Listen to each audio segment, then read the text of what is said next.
Greetings, Commanders! It is May 28th, and it is the second phase of the 7Pirates birthday event. I guess that's what we're calling it. This is part 2. And today I'm doing an update because we've got some changes. They have launched an official item event for the second phase of this major event, this 2-week-long event. And it looks like they're actually giving us a ton of stuff. So our love-hate relationship with the devs, it goes back and forth, and I guess today we're happy because they're giving us the Dominion event, which is awesome.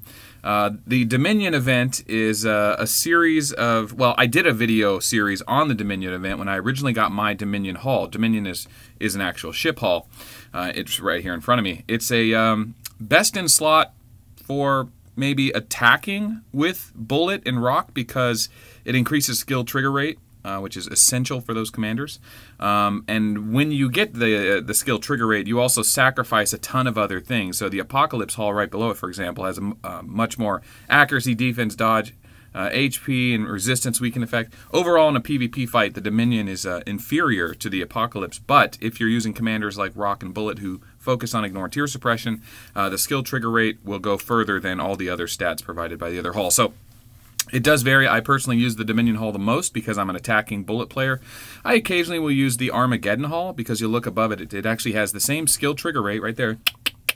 But it also has accuracy, just 33%, not a lot. But if someone's attacking me and I'm defending and I have first strike, it makes no difference if I have Dominion or Armageddon when it comes to the skill trigger rate. So I usually take the Armageddon so that I have increased accuracy and increased hospital capacity depending on where I'm fighting. If it's in galactic battle, it doesn't matter. But Dominion is better when you're attacking because it has marching speed. So let's put all that aside. I can't show you what it takes to upgrade that item or that hull because I already have it. However, in this event, and I'll just do it through the news, it shows you that you can get all 3 items.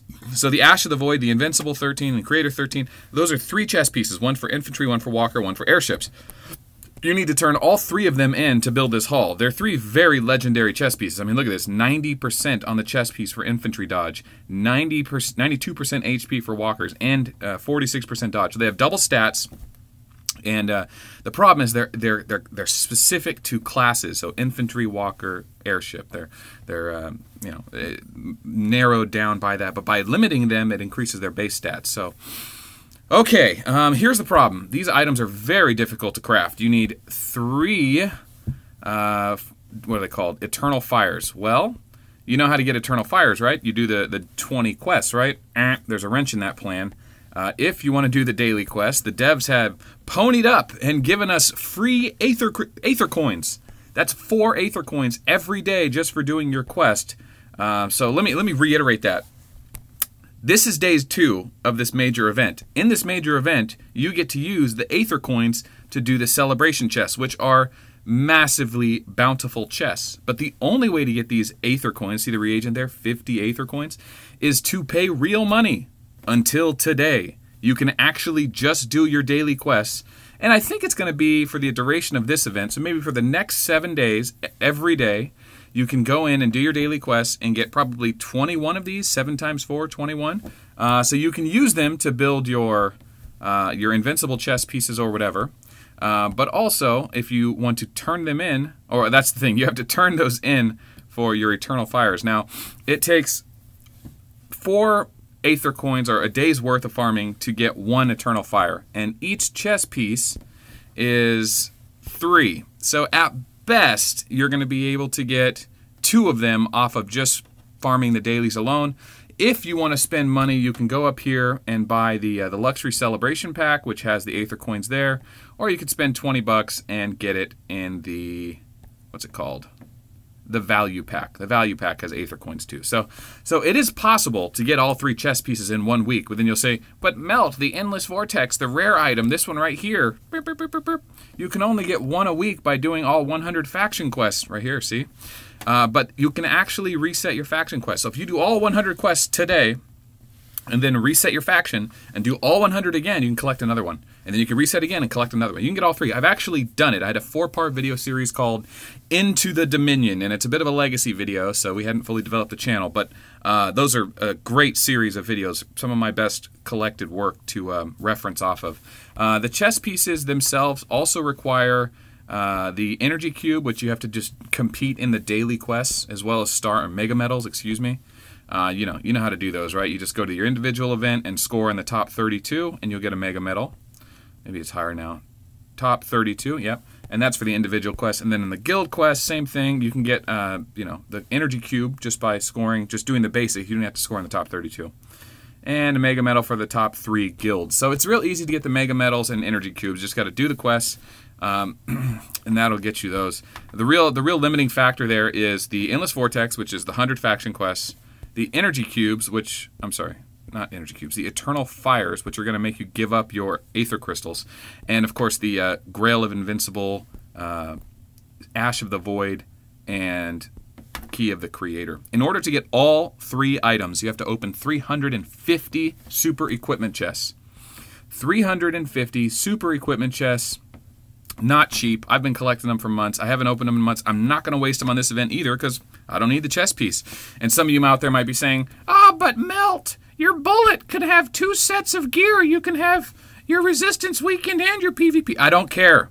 I don't care. I have gear to fight my bullet like a plasma, or I have gear for a PvP bullet to use proper combat weapons and damage and guaranteed hit gems. And I have the gear. For months I've had it. I've never used it. I've never used it because he's such a bad straight up, toe-to-toe PvP tier 10 fighter. I only use tier 1 on bullet unless it's Endless or Ace of Galaxy. I never actually fight other players with a full march of bullet. It's not that I wouldn't if I had the opportunity to do so. If I saw somebody's, golem across the way and he had, just a ton of tier 10 or tier 11, I might use a strength and weaken march and go crush him. But it's just so rare. You never see it. I never get the chance. And most of the time it's Galactic Battle, so I don't even have to risk real troops. I can just send Rangers and go score on him. But it's such a rare thing. So, it's one of my gripes. But that's part of that love-hate relationship we have with 7Pirates. We build these massive armies and these massive sets of gear, and we very rarely ever get to use them because it's so expensive and so dangerous. If I lost my full march of troops, it would cost me 3 to 6 months of farming just to come back. I don't even know. It might be more than a year of farming. My army's worth like $5 billion at this point. So anyway, all right, so that's day 2 of the event. Did I miss anything? Yeah, there's other items here to get. If you want to just farm nano leather, you can go out and farm level 13 or higher tiles. And I think it's 5 for every 12 Shadow Matter tile. I don't remember that offhand. I haven't been farming a lot of tiles lately. Check the comments below. Someone will say exactly how many Shadow Matters it takes to get 1 nano leather. It does vary on these events. So upvote that comment below if you see it, and I'll favorite it so everyone can see that as reference. How many nano leathers... How many tiles you have to farm to get 1 nano leather for Shadow Matter and resources? It should be 800,000, and Shadow Matter is usually faster. 800,000 resources and then Shadow Matter. It also works on cash tiles. You can farm cash tiles for half as much, just like normal. If you don't know what I'm talking about, go feel that out. I mean, you guys should know this stuff if you're watching these videos and playing this game. Also, you can get mega medals just by turning in energy cubes. Probably don't rush to do that. You're going to be able to get plenty of mega medals by doing events, but if you're desperate and you need one, you have that choice there. And then for everyone that's not interested in the Dominion or not interested in giving up your Aether Crystals, just farm crazy and turn in your nano leathers for 1.2 million food and parts. That's a really good redemption event. That's a big one. That's going to help people get caught up, help people get really good chest pieces, and of course energy stones. You can turn your extra Grail of Invincibles and Key of the Creators. If you're not going to end up using them, you can just turn them into energy cubes, which you can use to craft Titans or put a second gem slot in your gear. So, all right, that pretty much covers this event. This is part 2 of the developer's birthday event, and like I said to most people that are watching this going, yeah, Melt, that's all common sense. Like, remember, guys, we do this because we want to have a record of the next time we do an event like this to compare it. And, to have some kind of historical record that hopefully doesn't just get lost in someone's Google Drive if they quit in 6 months. So, all right. My name is Melt. Thanks for watching. And remember, peace is bad for business.